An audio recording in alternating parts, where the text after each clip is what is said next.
Selamat malam sahabat Petra yang dikasih Tuhan. Malam hari ini Rema Renungan Malam akan dilayani oleh Saudara Alfonso Alexander dari GKM Yogyakarta dengan tema Nubuat Terpenuhi dari Matius 16 ayat 16. Mari sahabat Petra, kita menyiapkan hati untuk mendengarkan dan merenungkan firman Tuhan.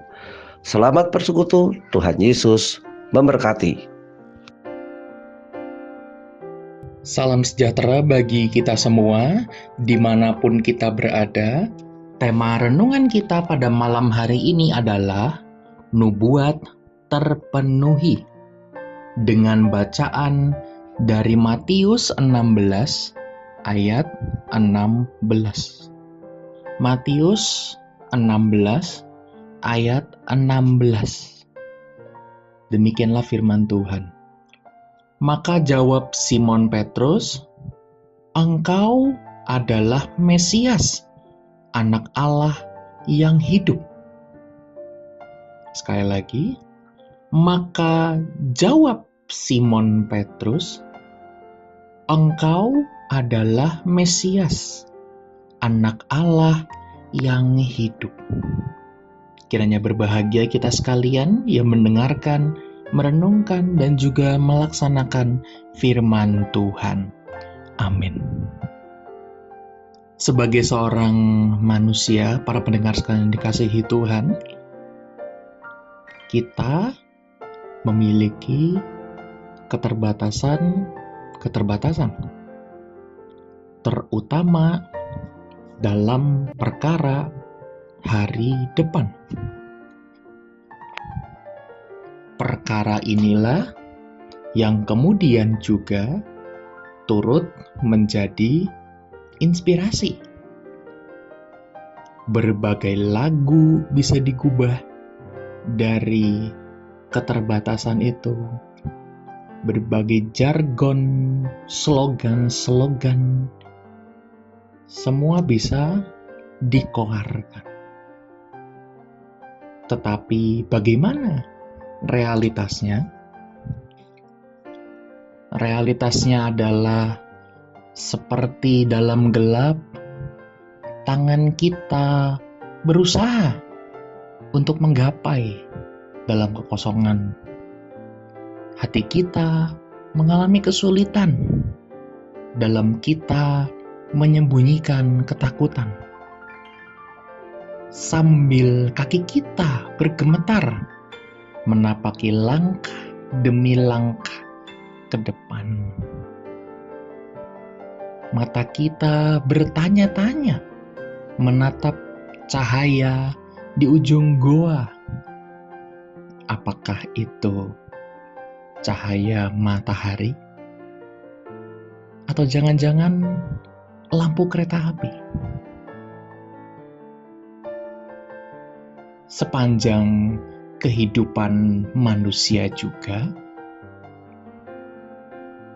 orang-orang akan selalu berusaha untuk mendapat kisi-kisi atau semacam contekan, boleh dibilang, tentang hari depan yang akan datang. Berbagai istilah pun muncul sebagai usaha manusia untuk menjawab rasa penasaran ini. Ramalan, prediksi, kemungkinan atau probabilitas, nubuatan, almanak, dan lain-lainnya, berbagai macam. Tidak sampai situ saja, tidak jarang juga kita temukan fenomena dalam sejarah bahwa siapapun yang bisa dengan yakin menyambungkan benang merah antara realitas dan teks suci tentang hari depan, baik itu masa depan ataupun akhir zaman atau bagaimana, maka otomatis orang tersebut akan bisa memiliki pengikut. Bahkan tidak jarang bisa menjadi semacam pengkultusan tersendiri.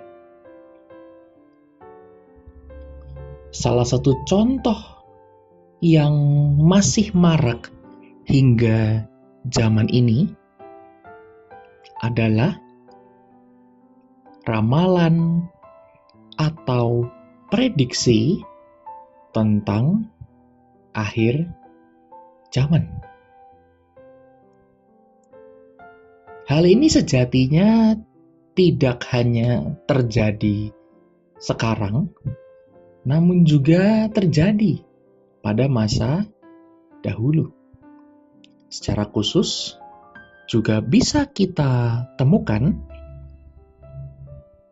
dalam orang-orang Yahudi yang hidup pada masa penjajahan Romawi atau konteks pelayanan Yesus pada saat itu.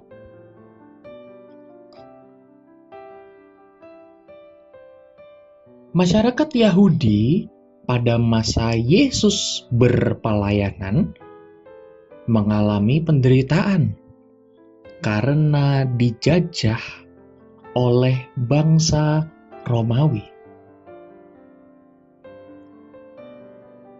Dalam kesesakan yang mereka hadapi secara umum adalah suatu respon yang normal apabila mereka merindukan kelepasan, kebebasan dari kendali, dari kuasa bangsa lain. Kerinduan ini yang juga diperlengkapi dengan tulisan para nabi sejak dahulu kala, seperti Yesaya, memunculkan harapan di antara mereka yang tertindas. Dan seperti halnya di zaman ini, para pendengar sekalian yang dikasihi Tuhan, kerinduan dan harapan ini juga kemudian dilirik oleh siapa? Oleh orang-orang yang bisa mengambil keuntungan dari kondisi demikian. Salah satu modusnya adalah orang-orang model ini menghadirkan dirinya sebagai solusi dari masalah rakyat. Atau dalam konteks Yahudi ini, zaman Yesus, berarti sebagai Sang Mesias yang dinubuatkan oleh para nabi. Orang-orang Yahudi pada masa itu melihat nubuatan para nabi dan menyimpulkan bahwa mereka membutuhkan seorang Mesias politis, seorang nasionalis Yahudi yang akan membebaskan orang Yahudi dari Roma. Dan hal ini sejatinya bukan tidak berdasar. Tidak sedikit tentunya dari orang-orang Yahudi yang mengingat cerita orang-orang zaman dulu yang sudah lanjut usia, secara khususnya cerita tentang kepahlawanan seseorang yang namanya adalah Yudas Makabe. Dan kalau kita lacak sejarahnya, berlanjut pada dinasti Hasmonea.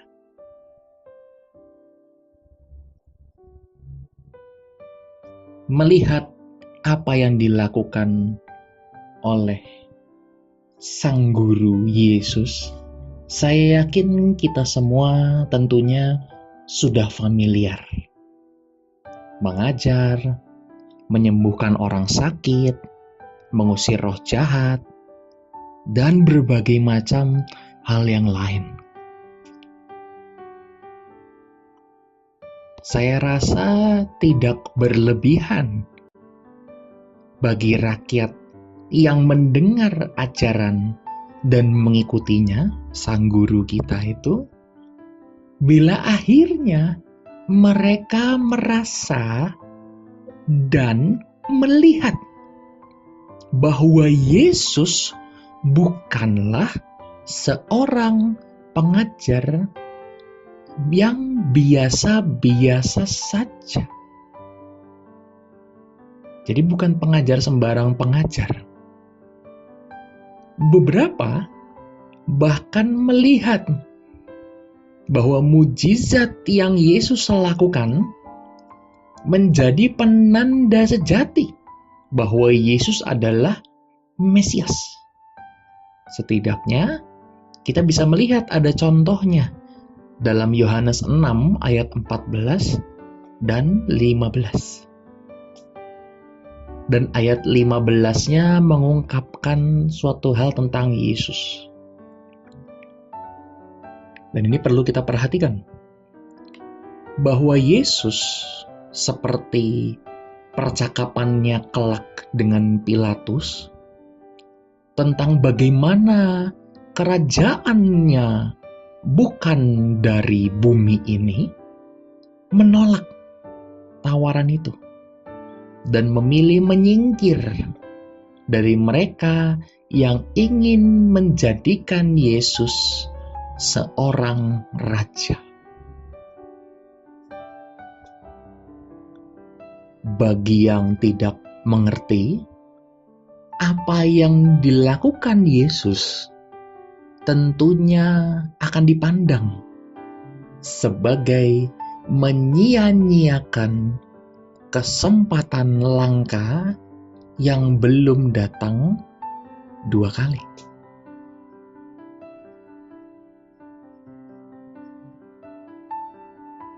Ya Bapak sekalian yang dikasihi Tuhan, para pendengar, masa Prapaskah dan Paskah sejatinya memiliki satu benang merah bagi kita orang Kristen, yaitu bahwa nubuatan kemesiasan sejatinya sudah terpenuhi. Proklamasi Petrus bahwa Yesus adalah Mesias, tentang siapakah Yesus itu juga turut menjadi bagian. Dan tidak kalah penting juga bagi kita untuk melihat nubuat-nubuat tentang Mesias yang diungkapkan oleh para nabi. Bila kita melihat, orang biasanya berfokus tentang bagaimana Sang Mesias akan datang dan bagaimana Mesias akan bertindak dalam kemuliaan, memberikan kebebasan, dan memerintah dengan bijaksana. Tetapi tidak jarang orang melupakan bagian yang ditulis para nabi yang mengungkapkan bahwa Sang Mesias harus menderita. Kedatangan Yesus dan bagaimana ia menghadirkan dirinya, menunjukkan dan menjadi dasar percaya orang Kristen bahwa Mesias yang dinubuatkan para nabi tidak berbicara dalam konteks politik saja, namun mencakup kehidupan manusia secara seutuhnya. Yesus sebagai Sang Mesias mengerjakan karya keselamatan yang sudah ditugaskan kepadanya, mengutamakan keselamatan jiwa manusia dan menjadi pendamai antara Allah dan kita sekalian. Kita sekalian yang diselamatkan, sudahlah selayaknya untuk menunjukkan buah-buah roh tersebut lewat perbuatan kita. Misalnya, kita berlaku adil kepada sesama kita. Kita menegakkan dan menjunjung tinggi hukum. Kita menunjukkan kebaikan hati kita kepada sesama kita. Dan masih banyak lagi. Nubuat para nabi akan Sang Mesias sudahlah tergenapi.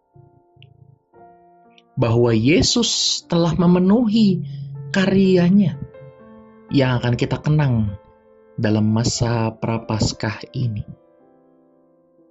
Sang Guru dan Tuhan telah menunaikan tugasnya dan Ia naik ke surga. Bagaimana dengan kita sekalian yang masih berada di sini? Mari kita bergerak melakukan yang kita bisa upayakan. Amin.